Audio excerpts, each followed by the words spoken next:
Hey everybody, Dave Bozanko here. Today what I'd like to talk to you about is, I'm actually asking the question, is building a YouTube channel as difficult as doing an Ironman?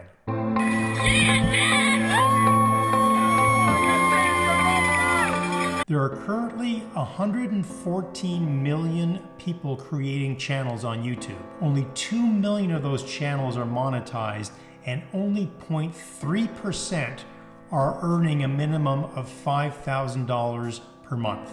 If you want to compare that to doing an Ironman, there are 8 billion people on the planet. About 65,000 people register each year to do an Ironman, and only about 50,000 of those people finish the race. That works out to 0.000625% of the available population. That means that the odds are 480% better of me having a successful YouTube channel than actually finishing an Ironman race. And I've already finished 3 of those. So what I want to talk about today is I want to ask the question, is creating a YouTube channel the same as training for an Ironman? Completing an Ironman is all about slow and steady growth in a process called periodized training. On average, it would take a typical adult almost 2 years to complete the training to finish an Ironman race. That's with no challenges, no difficulties, and no shortcuts. The less consistent you are, the greater chance of injury and the less likelihood it is that you're actually going to finish the race. And there's no guarantees. Just because you put in all the hard work doesn't mean that you're actually going to finish the race. About 8% of people who actually put in all of that hard work toe the starting line, but they don't actually finish. And the one thing that most people tend to neglect or not think about is that actually doing an Ironman requires a bit of a substantial financial investment. Between the race fees, accommodations, travel, your equipment, your bike, you're looking at a minimum of $10,000 to get started. And no one's asking you to do any of this. I mean, this is something that you're doing of your own will, your own accord, and there's no financial incentives to do it. You just have to be self-motivated enough to put in all that hard work. Compare all that to starting a YouTube channel and you might start to see some similarities. No one's asking or forcing you to start a YouTube channel. You can build a YouTube channel, but there's no guarantee that anybody's ever going to subscribe or watch any of your videos. You're going to have to purchase some equipment to get started, so there's an initial investment, and you're going to have to focus on getting 1% better every day. There are no shortcuts. You're going to have to make videos, post them, learn from those experiences, and find ways to pivot to give your viewers what they actually want to watch. You can put in those 2 years of hard work the same way you would if you were training for an Ironman, but there's no guarantee, just like the Ironman, that you're going to finish. There's no guarantee that you're going to get monetized after putting in all that work. The problem is there really is no one single recipe for a successful YouTube channel. But success does leave clues. When you do something like the Ironman, every race teaches you something new, and success leaves clues. So that's your opportunity to go through that experience, learn and grow, and look for those areas for that 1% improvement. And there are so many opportunities for 1% improvements all around us, but it's your job as an athlete to look for what those improvements are so that you can look for, constantly getting better. But remember, blind faith is not the answer.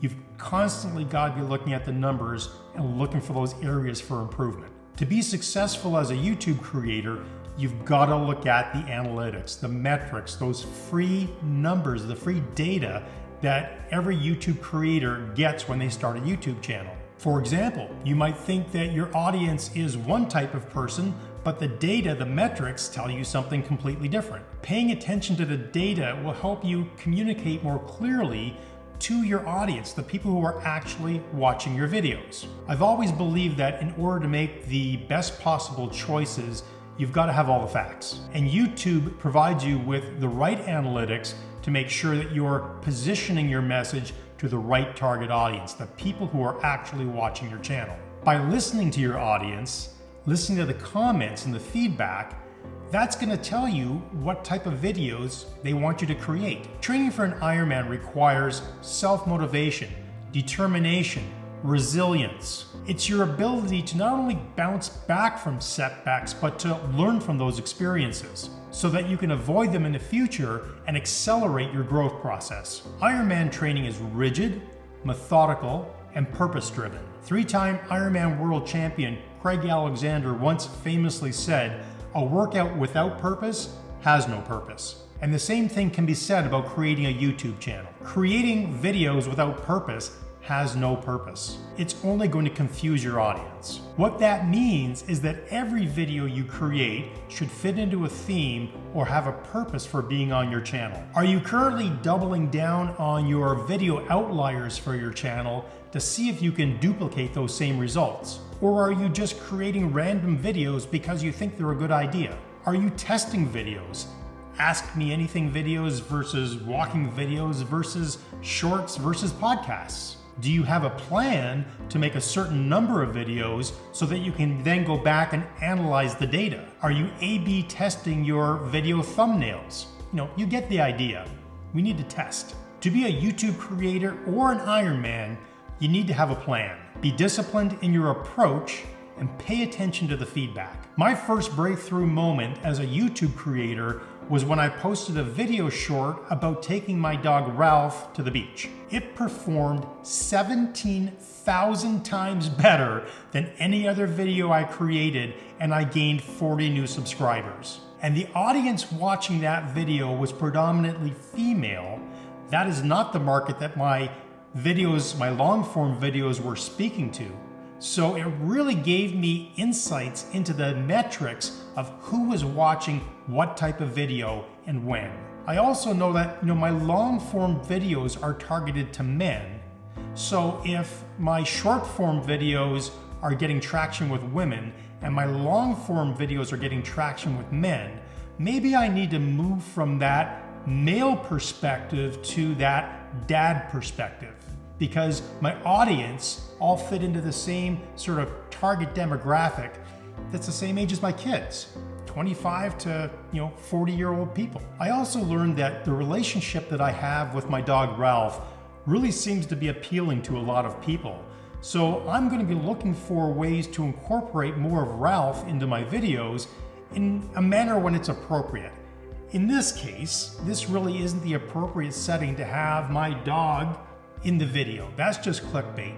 But when I'm out doing my walk and talks and I'm actually getting a relief of stress and anxiety from being with my dog, that might be a good opportunity to share more of that with you when I'm shooting that type of video. And we'll see what the metrics show or what the comments show as to whether that's a good idea. Now, when you're training for an Ironman, the whole journey can feel impossible. Right from the first day you get started until you toe that starting line. My first breakthrough as an Ironman became when I finally realized that I could overachieve what I thought my potential was. My first real breakthrough was understanding what periodized training was and how following that process was going to allow me to learn and grow. With periodized training, you need to break your plan from a year to a month to a 4-week to a 1-week period, and it's very rigid and very, very predictable. To give you an example, each month contains a 4-week training block. Within those 4 weeks of training, 3 weeks are build weeks, 1 week is rest and recovery. Within an actual week, you've got 6 days of build with 1 day of rest and recovery. The big aha moment for me was that even professional athletes can't stay at their peak performance, that peak optimal performance level all the time. Everybody needs to rest and recover if you're going to grow. Resilience is a skill that I learned. It's about not only bouncing back from a difficult situation, but recognizing what that pattern was, what that difficult situation was in the first place, so that the next time that you see something like that on the horizon, you'll know how to recognize it and respond to it so you don't have to go through it a second or third time. That's actually learning and growing from a difficult situation. That to me is the ultimate resilience. Not only just bouncing back, but learning and growing so that you don't have to go through it a second time. The reality of this conversation is that no one is forcing you to create a YouTube channel. just like no one's forcing you to go out and do an Ironman. And while, they're both very, very difficult in their own right, there's a lot of common similarities between the two of them. If you want to be successful, you're going to need to understand that you need to have a plan and there are no shortcuts. What you're going to master or have to master is the art of showing up every day and being prepared to learn and grow. You're going to make mistakes, but you're going to have a growth mindset that says it's okay to fail, it's okay to make mistakes, and it's only a failure if I don't learn something from it, because making mistakes is how we learn, develop, and grow. As an Ironman triathlete, I've learned how to keenly listen to my body. As a content creator, you need to keenly learn to listen to the numbers. But you also know that there's just some content that has to be created. Just like every Ironman knows that you've got your familiar roads, but there's going to be those new roads that just have to be explored. If you enjoyed this video, I encourage you to leave some comments about your own experiences and like the video and consider subscribing. We would love to have you as a subscriber to our channel, and I would love to create more videos that are going to help you become the person you aspire to be. Thanks, and we'll see you again in the next video. Bye for now.